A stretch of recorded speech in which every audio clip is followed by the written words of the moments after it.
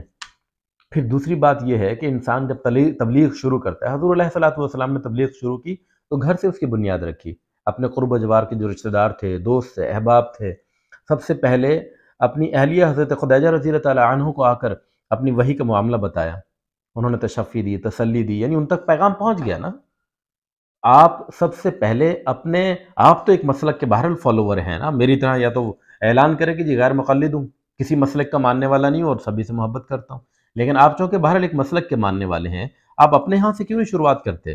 جہاں امام باڑوں میں، امام بارگاہوں میں گھوڑوں کے نیچے لوگوں کو پتہ نہیں لٹایا جاتا ہے، اور قائد اعظم محمد علی جناح کو ان کے آباء و اجداد میں سے بتایا جاتا ہے، ذوالجناح کے گھوڑے کے، اور اس طرح کی نہ جانے اور کس قسم کی واحد قسم کی چیزیں ہیں۔ ممکن ہے آپ بھی ان کے بارے میں سوچتے ہوں کہ یہ نہیں ہونی چاہیے، لیکن آپ نے کبھی یوں ٹیلی ویژن پہ آ کر ان کے خلاف پروپیگنڈا نہیں کیا، ان کے خلاف اعلان برات نہیں کیا۔ تو سب سے پہلے اگر آپ نے تبلیغ کرنی ہے تو گھر سے شروعات کریں۔ سب سے پہلے اگر آپ نے علم حق بلند کرنا ہے تو اپنے گھر سے اس کی شروعات کریں۔ لیکن یہ کیا کہ گھر کے اندر اندھیرا، چراغ تلے اندھیرا، بالکل باہر، اور باہر لوگوں کو آپ روشنی بانٹتے پھر رہے ہیں۔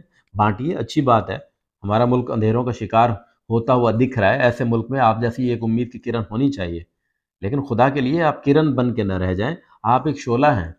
شعلے کی جو ذوفشانی ہے وہ متعدد لوگوں کو، زیادہ لوگوں کو اور بڑے ہجوم کو متاثر کرنے کی صلاحیت رکھتی ہے۔ آپ آگ لگا سکتے ہیں، لیکن آپ آگ لگانے کے بجائے ایک چھوٹی سی خانقاہ کے چھوٹے سے پیر کی چنگاری بن کے بیٹھے ہوئے ہیں۔ یار آپ کی صلاحیتوں کو اچھی جگہ استعمال کریں اقرار بھائی۔ آپ پھر جس قسم کے سوالات کر رہے ہیں یہ خالصتاً ذاتی نوعیت کے سوالات ہیں، بلکہ انہیں ہم ذاتی نوعیت کے حملے بھی کہیں تو یقین جانیے یہ کوئی عجیب بات نہ ہوگی۔ پھر دوسری بات یہ ہے کہ آپ اپنا ذاتی غصہ، ذاتی عناد اور ذاتی دشمنیاں، دوستیاں، ٹارگٹ جو آپ کو فراہم کردہ ہیں ان کے لیے آپ ویورز کا استعمال، عوام کا استعمال کر رہے ہیں، لوگوں کا استعمال کر رہے ہیں۔ پاکستانی لوگ ویسے ہی پہلے بھولے ہیں، معصوم ہیں۔ معافی چاہوں گا آپ کے ہاں تو معصومین، یہ جملہ خیر میں واپس لیتا ہوں، معافی چاہوں گا۔ پاکستان کے لوگ تو پہلے ہی بھولے ہیں، معصوم ہیں، آپ انہیں کیوں ورغلا رہے ہیں؟ انہیں کیوں اپنی ذاتی دشمنی کی بھینٹ چڑھا رہے ہیں؟ آپ کو زیادہ شوق ہے، میں آپ کو پھر سے دعوت دیتا ہوں، آپ یا تو اعلان برات کریں کہ کسی مسلک سے آپ کا تعلق نہیں ہے، یا پھر اپنے گھر سے اس کی شروعات کریں، غیر مقلد ہونے کا اعلان کریں، یا پھر کسی ایک مسلک کے کسی بھی جھوٹے سچے بابے کو ٹارگٹ کر کے مسلسل۔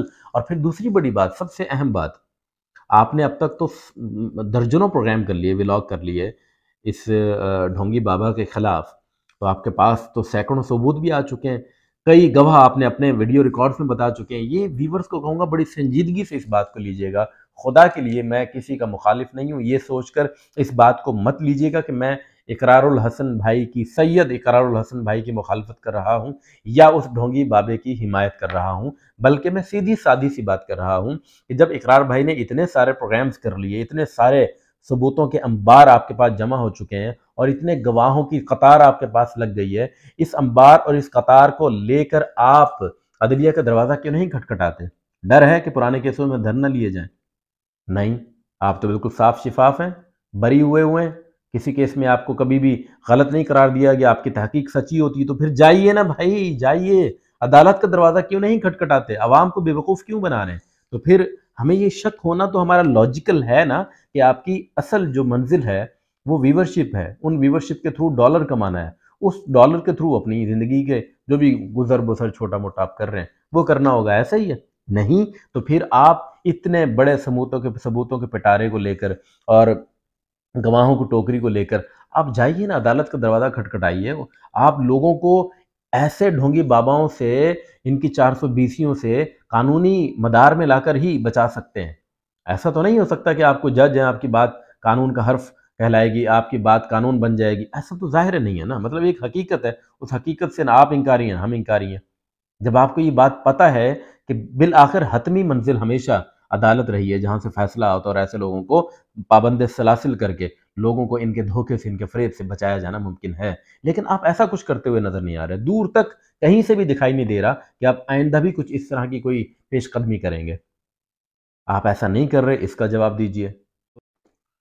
دو سوال ہو گئے، اپنے گھر سے شروع کیوں نہیں کر رہے؟ دوسرا یہ کہ خود کو سیکٹیرین بتانا بند کریں، کسی مسلک سے اعلان برات کا اظہار کریں، اور تیسرا یہ کہ خود کو غیر مقلد کہیں کہ جی میں پھر اعتراض کروں گا، سب پہ کروں گا، تو چونکہ میں ہوں ہی غیر مقلد، تو میں تو کسی ایک قبیل کا، کسی ایک گروہ کا حصہ ہی نہیں ہوں، تو میں نیوٹرل ہوں۔ پھر آپ ذاتی حملے بھی کریں گے تو ہمیں شک نہیں ہوگا، لیکن ایک ایسا شخص جو کسی مسلک کا بہرحال نمائندہ بھی ہو، اور وہ ایک بڑے عہدوں پر بھی رہا ہو اور رہتا ہو اور عزتیں حاصل کرتا ہو، اللہ آپ کو اور عزتیں دے، تو ایسا شخص جب کسی دوسرے مسلک کے کسی بھی معروف شخص، چاہے وہ دھوکے باز ہی کیوں نہ ہو، کے خلاف کوئی بات کرے گا تو آپ پر سوال اٹھے گا۔ نمازوں کی بات کرتے ہیں، آپ کی اپنی نمازیں 3 ہوتی ہیں۔ قرآن کی بات کرتے ہیں، معاذ اللہ آپ کے ہاں خود قرآن کے 10 پارے بکری کھا چکی ہے۔ تیسری بات، آپ کیا کرنا، پرسنل نہ ہوئیے، آپ کے ساتھ بھی لوگ پرسنل ہوں گے، پھر آپ بدفعلی کی افیریں کٹواتے پھرتے رہیں گے۔ ایسا نہ کریں۔ صحافت کا جنازہ بالکل آپ نکال رہے ہیں، اتنی دھوم سے مت نکالیے کہ لوگوں کو صحافت پر سے یقین ہی اٹھ جائے کہ یہ تو مر چکی ہے۔ آپ ایک اچھے صحافی ہیں، آپ اس سے پہلے کچھ چھوٹے موٹے جو کام کر رہے تھے نا، وہ بہت اچھے کر رہے تھے۔ چھوٹے موٹے میں اس لیے کہہ رہا ہوں کہ جو بڑی مچھلیاں تھیں ان کی طرف آپ کبھی نہیں گئے۔ عوام ہے یہ تو نہیں جانتے، ہم صحافی ہیں، ہمیں پتہ ہے کہ کہاں جانا چاہیے، کہاں نہیں جانا چاہیے، کہاں سے آپ کنی کترا کے بھاگتے ہیں اور کہاں جا کے آپ دم لیتے ہیں، ہمیں پتہ ہے، سب پتہ ہے۔ تو ان کو آپ بیوقوف بنائیں، اتنا نہ بنائیں جتنا آپ بنا رہے ہیں۔ یہ تو آپ انہیں، ان کا جو انٹلیکچول لیول ہے اس کو بہت زیادہ گرا رہے ہیں، جیسے بی پی شوٹ نہیں کر جاتا ویسے یہ لیول شوٹ کروا رہے ہیں۔ یہ پاگل ہو جائیں گے لوگ، ان کے سوچنے سمجھنے آپ دیکھیں احمد جاوید صاحب جیسے لوگوں کو کوئی نہیں سنتا، پڑھے لکھے اور متعدد ایسے فکر فردہ والے لوگ ہیں جن کو کوئی نہیں سنتا، لیکن آپ جیسے لوگوں کو، مجھ جیسے جاہل کو، میں آپ کی بات نہیں کر رہا، کتنے لوگ سن رہے ہوتے ہیں۔ تو پلیز لوگوں کو اتنا، یہ میں پہلے بھی کہہ چکا، اب بھی کہہ رہا ہوں، انٹلیکچول ٹیررزم ہے، یہ انٹلیکچول کرپشن ہے جو آپ کر رہے ہیں، جس کا آپ مسلسل شکار ہو رہے ہیں۔ تو خیال کیجئے، رحم کیجئے لوگوں پر، جینے دیجئے، جھوٹ نہ بولیے، ذاتی حملے، ذاتی سوال نہ کیجئے۔ خیال رکھیں اپنا۔ السلام علیکم۔